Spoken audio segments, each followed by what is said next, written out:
there worldwide. Hello, Facebook. Hello, YouTube. And hello, Tom Hanks. I hope everyone is doing well today. It is an adjustment for us over here in the United States. We have just, and for those of you who enjoy calling over here to the United States for your immigration process, we just went through what people in the United States, I would say 90% of people over here just despise it. It's called daylight savings time. Daylight savings. It is awful. Basically, what happens is we've associated a nice little saying where we spring forward and we fall back. So we have just recently fallen back, which means we set our clocks back 1 hour. So now it is 8:30 a.m. where I am, where it's normally 9:30 a.m. So if you are making any phone calls or setting up any phone calls with case managers, or if you're trying to get a hold of various boards of nursing or anything in the United States, keep in mind of where you are and the fact that we have just undergone a time change. So we are back 1 hour. Normally, I like to say we are 12 hours. It's nice and easy. We are 12 hours separated from the Philippines. Now we are 13. It's just crazy. It's crazy. They did it. They used to do it for farming purposes to allow farmers the most daylight to get work done. But now, like, here it starts getting dark in evening time at like 5 o'clock. It's just crazy. So if you're new and you've never been to Kari's Corner and you're stumbling into Kari's Corner for the first time, please put your name in the chat. Let me know that you're a first timer. I love it when people join for the first time. It's super exciting. If you have been here before, absolutely. Let me know. Drop your name in the chat. Let me know where you're from. All those fun things. I do like to tell people and remind people that even though, today's topic is specifically about the MET exam, the Michigan English test, which a lot of people don't know about, but we're going to learn about today, the MET. But if you have questions about anything else, anything regarding immigration, regarding testing, regarding the English language, if you have questions about a specific state that you're interested in, about the licensure in that state, what we're looking for, what you should be doing, anything. This is your time to ask a member of Worldwide HealthStaff. Plus, and we also have Tracy, the man behind the magic. Tracy is in the background. He answers questions. He runs our chat. You have direct access to 2 Worldwide HealthStaff employees who are here to answer your English language, immigration, whatever questions you got. Throw them our way. We are happy to answer them. So don't hold back. Today's your first class. Hello, Yanni. Thank you so much. I love your little picture, your little icon picture. That is super cute. Thank you so much for tuning in today. I'm so happy you're here. But today, I'm super excited actually today to share my topic, which is the MET, the Michigan English Test. And some of you may be looking at the background of this presentation. My 5-year-old was home with me while I was designing my presentation. And she said, I had a nice, pretty blue background. And she said, Mommy, that's boring. So she selected this background. So enjoy the pink planets and rocket ships. She's fascinated by space and loves pink. So she saw this one and said, use that one. So please enjoy today's background brought to you by my 5-year-old. But the information there is still completely valid and has nothing to do with the color pink or space. So moving forward, one thing I do want to announce, because we're getting ready to move on to where is the MET accepted. And I have those listed for you. But I do want to give a shout out to Ron Hoppy and Mark Bennett and Ann Rose, our amazing legal team, or the head of our legal team.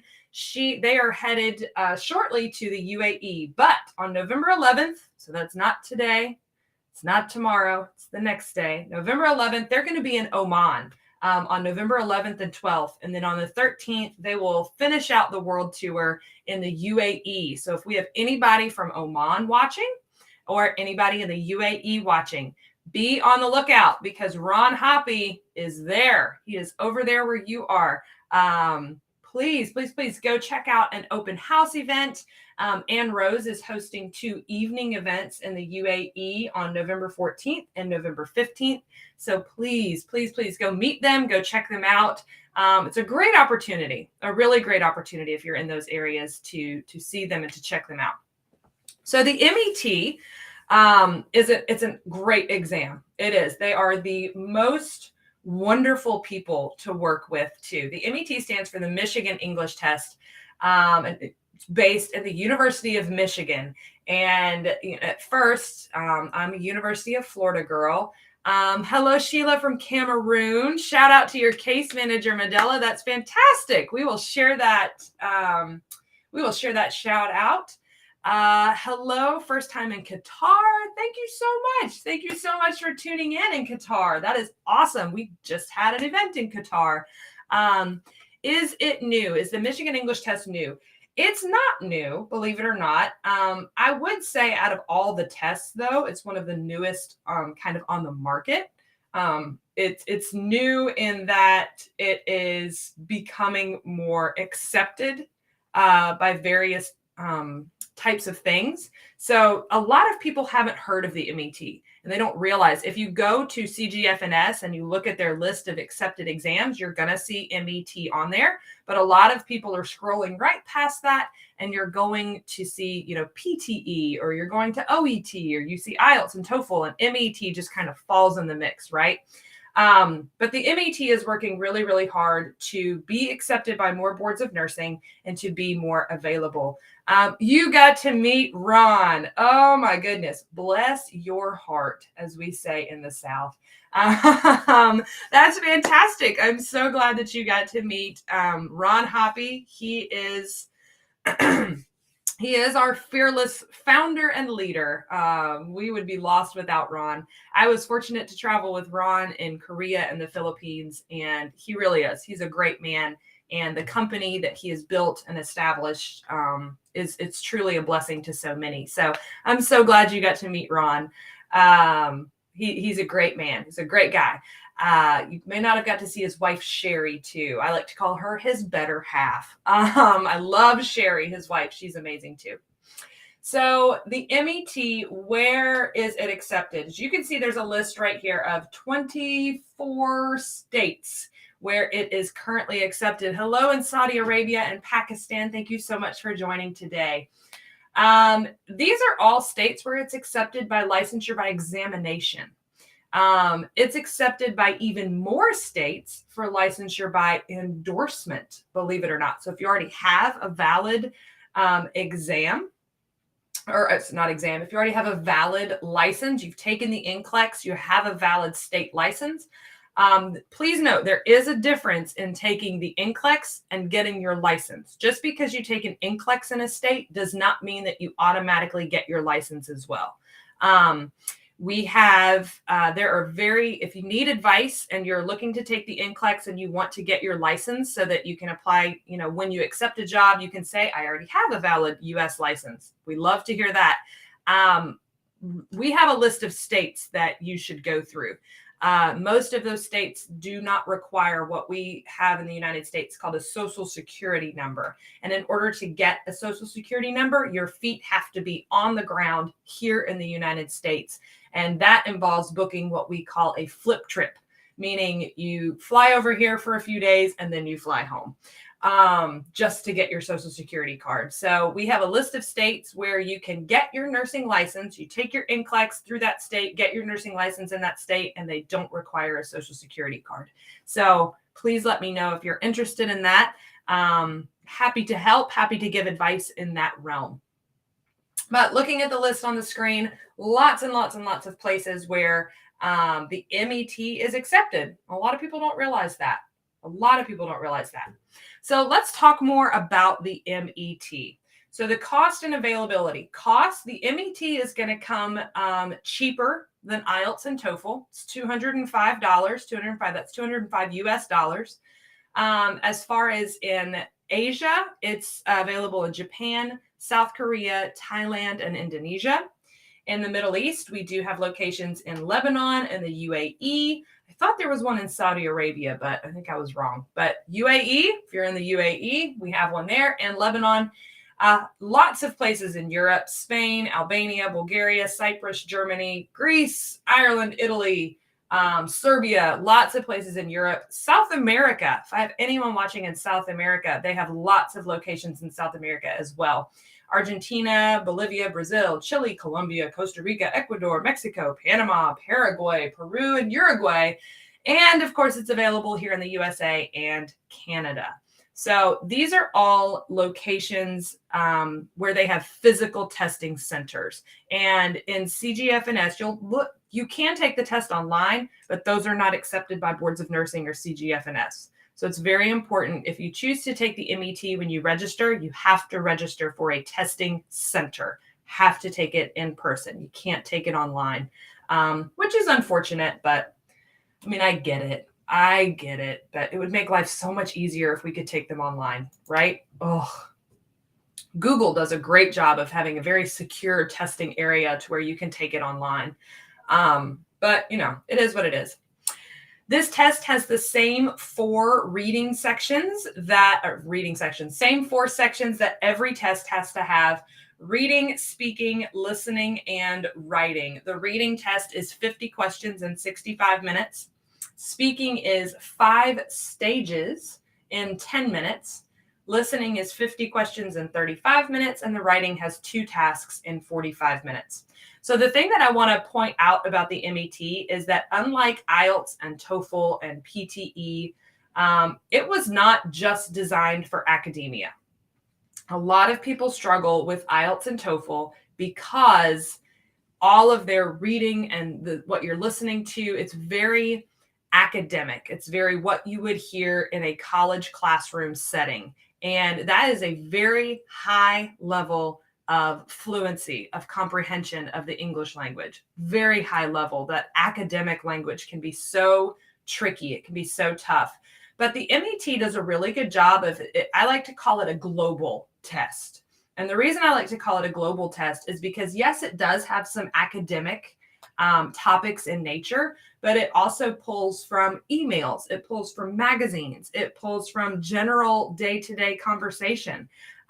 It doesn't just completely revolve around how successful you would be in a college classroom. So the MET is used, and they recognize that it's used not just for acceptance into university.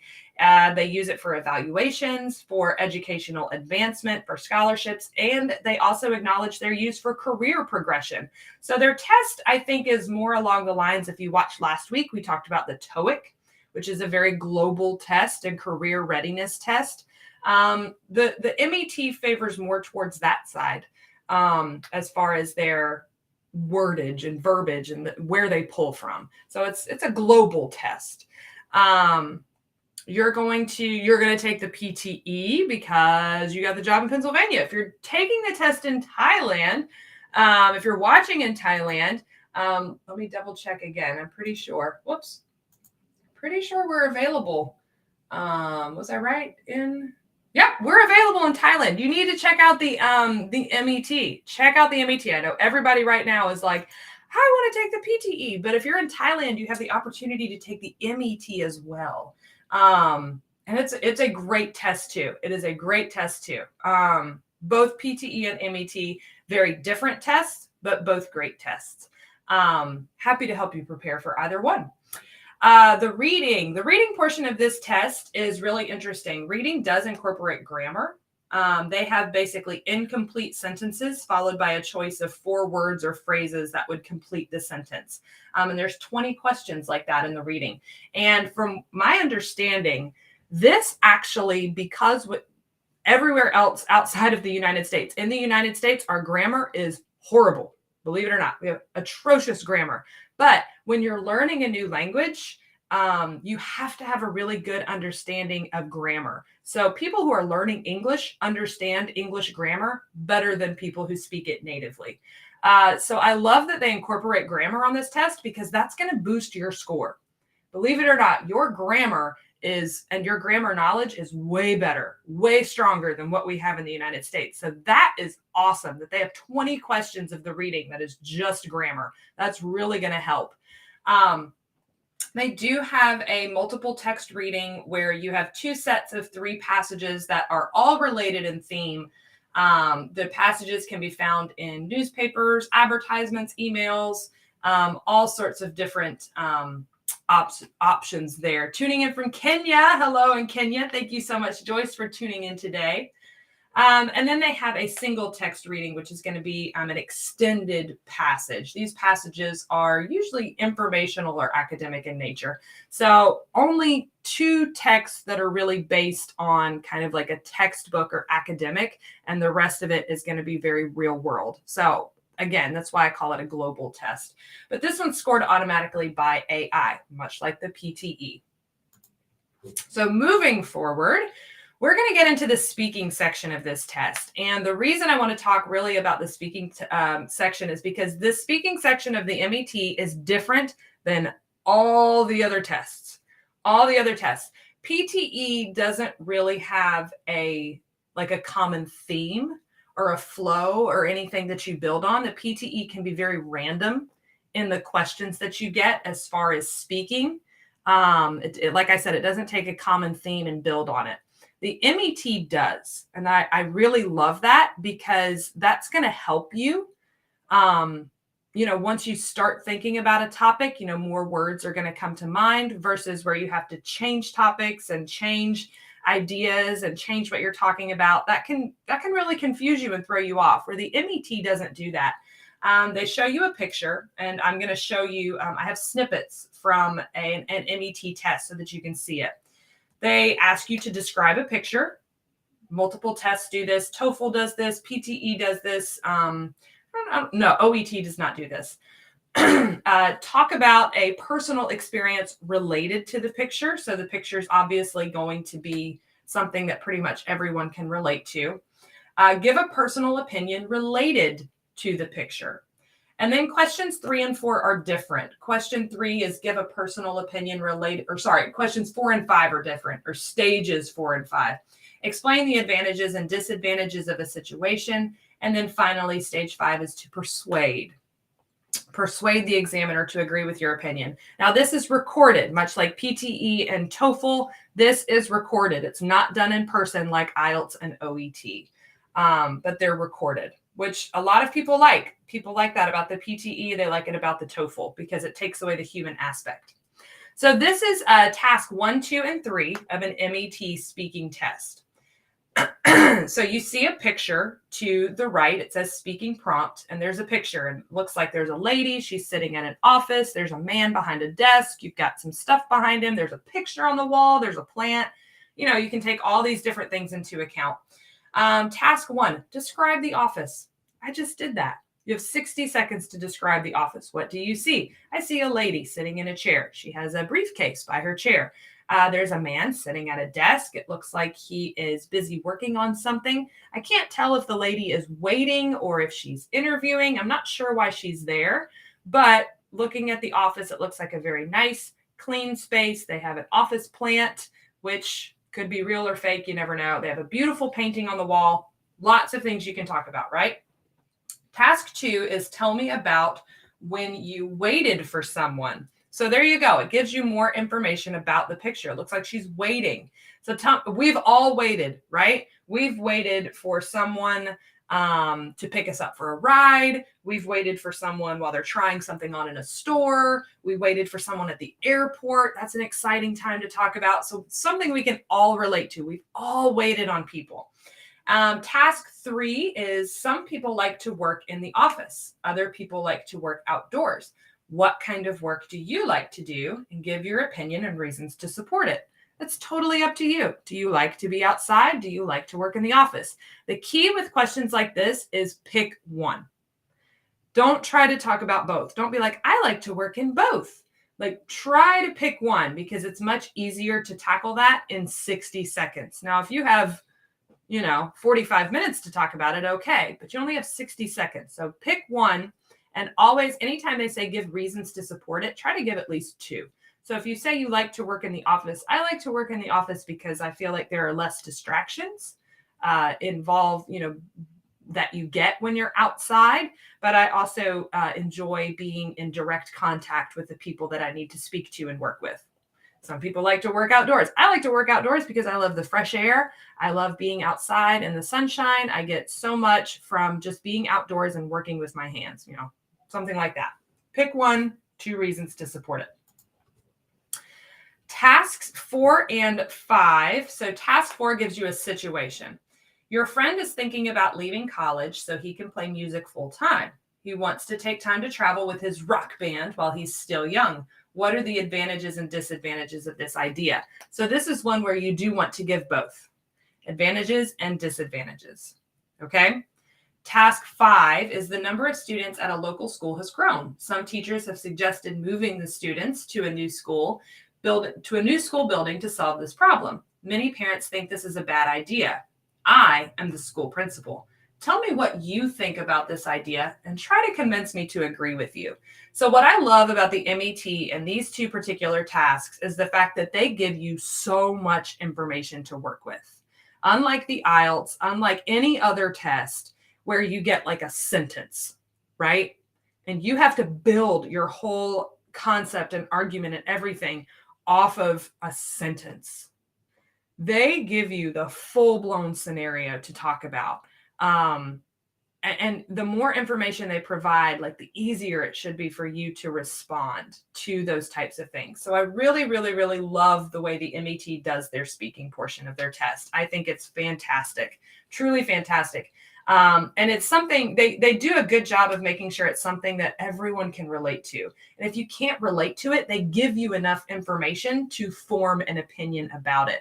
Unlike the IELTS, everybody always dreads, like if they ask the question, like, tell me about a time you went to an art museum. I've never been to an art museum.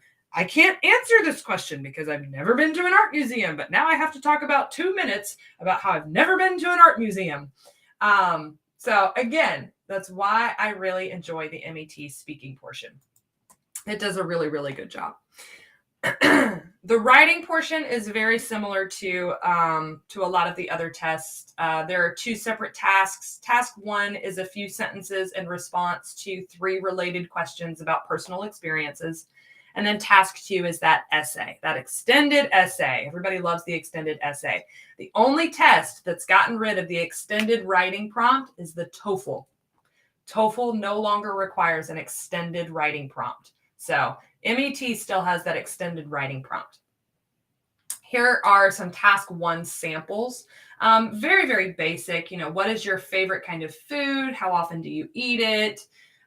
Where were you born? What is special about that place? Very generic questions. And these are all written. Keep in mind, these are not verbal. These are written. And a task 2 sample would be, would you prefer an interesting job with low pay or a boring job with a high salary? Explain. So that's easily something anyone can give an opinion on and should be able to write about. So that's the writing section. Moving on to the listening section. Listening, again, very similar to most of the other tests. You listen to short conversations. You listen to longer conversations between 2 people. Short talks delivered by a single person.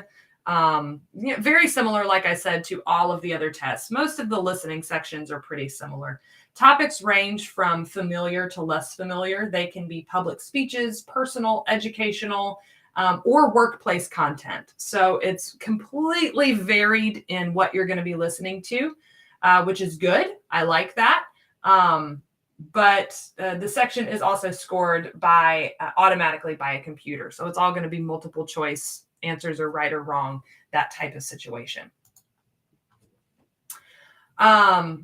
Scoring, how is it scored? So the MET will also give you, a lot of people get confused because you get this ABC score. And in the United States, like A is the best, right? A is the best, then a B, then a C, then a D, then an F.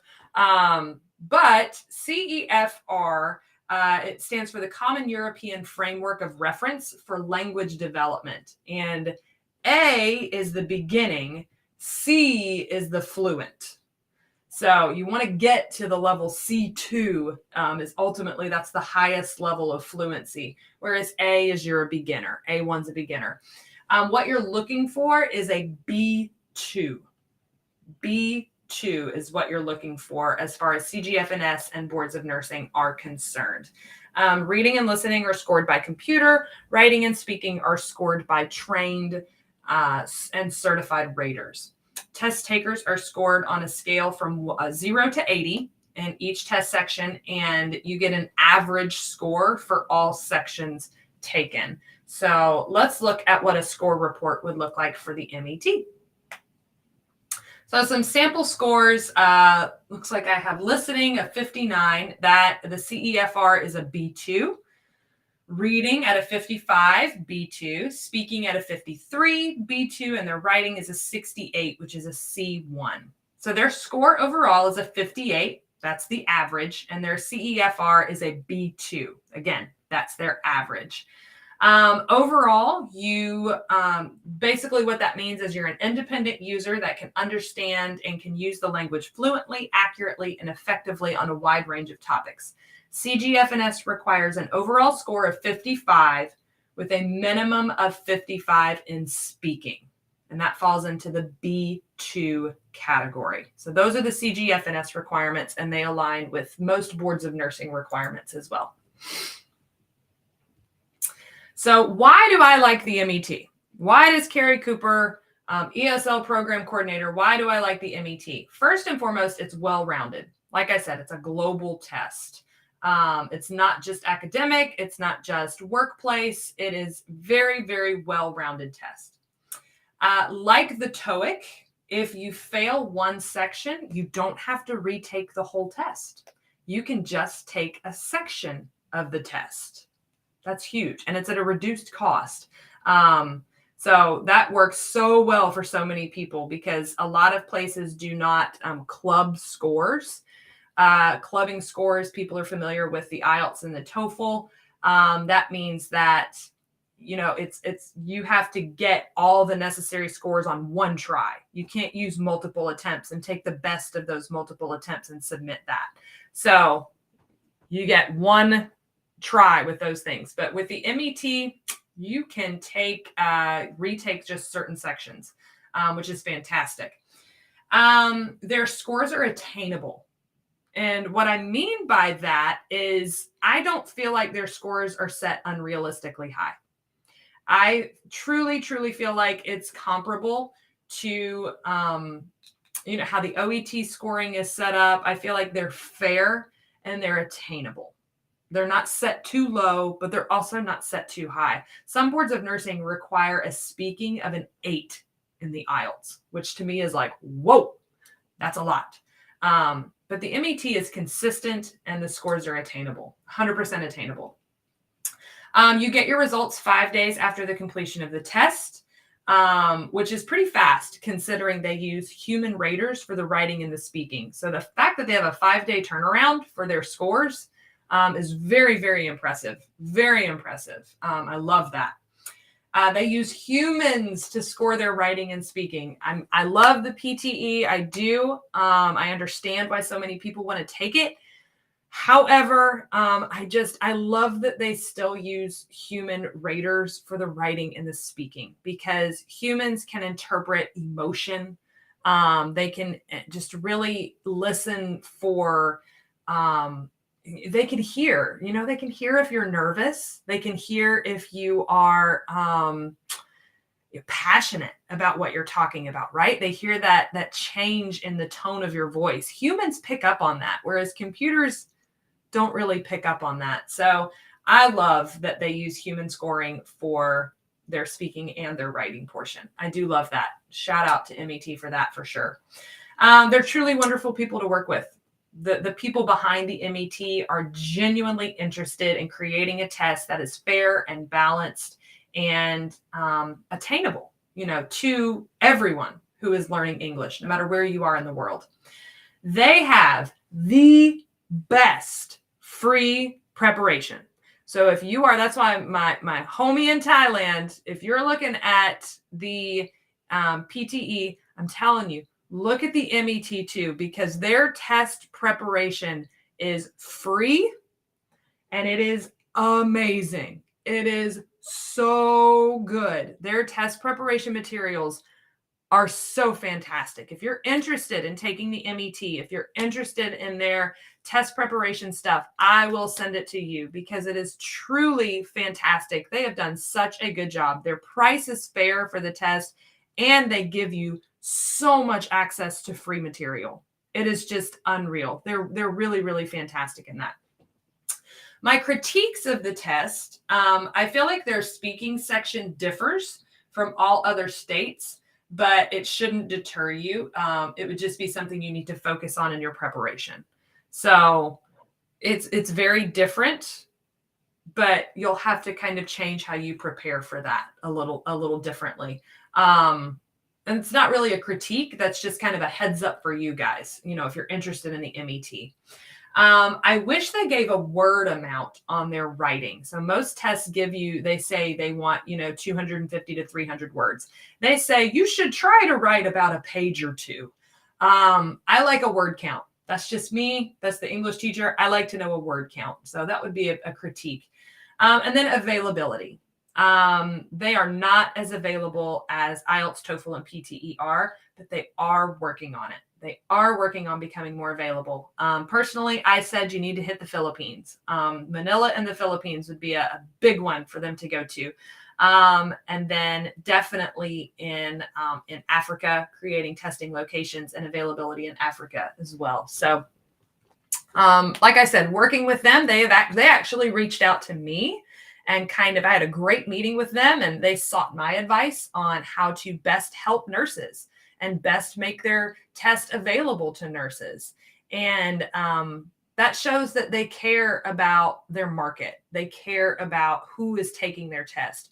It's not just a money game for them. So that says a lot. That speaks a lot. The fact that this is a college, this is a university who's making this test. It's not some big testing corporation. It's the University of Michigan, which my neighbor is a huge University of Michigan fan. I hear about them all the time.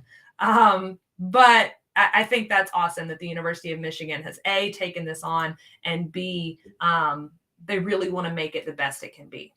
So that's what I have for you on the MET. I posted a link on here. Check out their MAT prep materials. They have a YouTube channel that's it's at Michigan Language Assessment. It is so good. They break down every section of the test. They give you the tips, the tricks. They really prepare you for this test. And I know so many of you out there are loving you some YouTube. And Michigan, they have already put all of their training and prep materials on YouTube, and it's truly fantastic. I've got the link right here. Again, it's youtube.com at Michigan Language Assessment. It's very, very, very, very good, very informational, wonderful stuff. But if you would like more information, you can always reach out to me. I'm happy to give you information on the MET. Happy to promote them, happy to talk about them. But you guys know I am also here to talk about all the other tests. There you go, Hassan, what about other English tests? I am here to talk to you about the IELTS, the PTE, the MET, the OET, the TOEFL, the TOEIC, whatever you want to take, I can help you prepare. Hassan, yes, I do. If you're looking for specific preparation for IELTS, TOEFL, or PTE, I'm working on an OET project right now. MET has pretty much done the job for me. I just need to kind of format how I want to set it up and kind of make all my links and stuff for an MET course. But yes, I do have preparation for those other ones. If you are with Worldwide already, Hassan, make sure you reach out to your case manager, and they will connect you with me. I am totally happy to help you prepare. So again, friendly reminder. There it is. Look at that, Tracy. That was so fast. You were so on it. Friendly reminders that if you are in Oman or you're in the UAE, be on the lookout for Ron Hoppy. Be on the lookout for him. You can't miss him. You can't miss him. He's a fantastic individual. I hope you get the opportunity to meet him and talk to him about immigrating to the United States.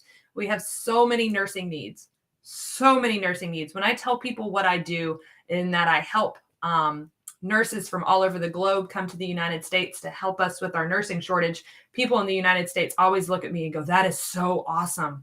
We have such a need for that. Thank you so much. So you're going to be greeted in the United States with a lot of thanks and a lot of praise for what you do, and a lot of appreciation for coming over here, taking that leap of faith, taking that journey, and being so willing to help us with what we do here in the United States. So if you have any other questions, you can always email me. I'm happy to respond to those questions. You can follow me on Facebook. You can follow me. I do have an Instagram account too. You can follow me on Facebook or Instagram. It's just Kari Cooper, ESL Program Coordinator. Make sure you're following Worldwide on Facebook. Make sure you're following us on YouTube. I'm just running out of breath talking about all the ways that you can follow us and connect with us. Make sure, if you are with Worldwide, make sure you're getting the, Tracy, I don't know if it's weekly or monthly, but it's called the TEA. And that is how you can keep in touch with what we're doing at Worldwide, where you can see us, where you can find us, all the great things that we have going on. So thank you so much. In the United States, the weekly TE email, check it out. In the United States, we are preparing for Thanksgiving over here. We're preparing for a day dedicated to eating and napping. So stay tuned. I hope to see you next week in my corner, but a friendly reminder, don't face the corner, face the world with Worldwide.